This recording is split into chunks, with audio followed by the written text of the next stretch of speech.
vakomana ndoda kumba kutaura chinhu 1 ndoda kukutsiurai musati handina kuudzai. Musangonyenga chete musikana uchingoti musikana ndonyenga nekuti ndiwe chechi. Ndoda kutaura chinhu 1 chamusingazivi mese vakomana mupanza apa. Kune vasikana ava ve7th Day Adventist vesavada ava. Ukangodana nemusikana wacho unomutengera perfume, womutengera mushonga kuita spray, womutengera mbasha dzekuchechi dzeifomali dziya, wozomutengera dzekuenda nadzo kuchechi, womutengera necklace, wozomutengera womitira makeup. Every Saturday anenge achida kuchinja bvudzi achiita hairstyles akasiyana. Kana vakuda kuma youth camp kuya voenda negrocery, voenda nema100% majuice aya, voenda nezvinhu zveshe zvinodhura, womutengera nestretcher bed, wozomupa airtime yekudownloada nziyo dziya dzepahimbo dzaonemba chiti vachiimba dziya. Nemwedzi umwe chete musikana kusavada anokudya $4,893 ndisingaverengi rent.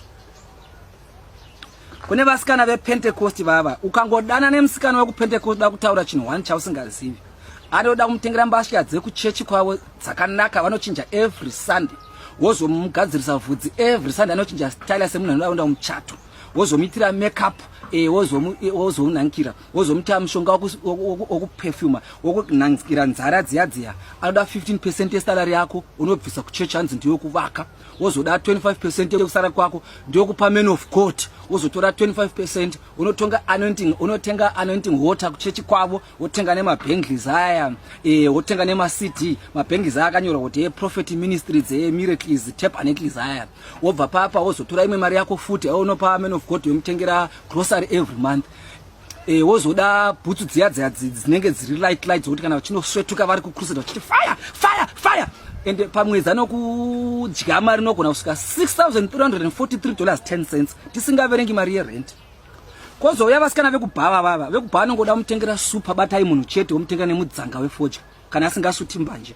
Pamwedzi unogona kumupa $14 chete. Kune vasikana vava vekuguta raMwari vava, uya havanetsi nokuti ungomutengera banga rekuchechi chete, wobva wangozvindira kuchechi, unogosevenzesa $5 chete. Kune vasikana vekuZioni havanetsi, vanoenda vakapfeka mapatapata kuchechi, wobvisa bhutsu unoenda netsoka, anogona kubva kumba netsoka zvakachienda kuchechi. Magamenzi aya hanetsi, anogona kunhongwa pasi. Zvimwe futi vava havadi makeup, havadi kuspraya, havadi perfume. Bvudzi unongogadzira mabhanzi aya, kana kuti wongoisa vhasi wobva wapisa bvudzi nedombo reatswa riya, that's their life. Tambo vanongokumbira kuchechi hadzina problem. Zvitanda zviya zveZioni zviya vanongona kunhunga musango panapo, apo unoshandisa $6 chete. Kozouya vasikana vekuJohani Masowe nekuJohani Marange, vava havanetsi nokuti bvudzi vanovevura, havaiti makeup, havaiti zvekupoda, havagadziri nzara kana bhutsi havana problem. Unongomutsvagira saga rekunovata kana ari kuMasowe, ungomutengera maputo okuenda nawo chete kuya. Mvura anobva nayo kudzimba, matombo anopiwa kuchechi kuya. Saka mari yavo unoshandisa pamwedzi wose tisingaverengi rent, unoshandisa $3 chete. Kozouya vasikana vekuZCC vava ndo vasingatombodhuri kana nokuti vekuZCC chaunongomutengera masamba aya vanoshandisa kumwa tea kuchechi kana vapedza chechi, vanomwa isina shuga iya because haidi shuga tea. Wozomudzidzisa high jump, kungosvetuka vachijamba vachidzoka, ende pamwedzi unogona kushandisa pondo chete. Musati handina kutaurirai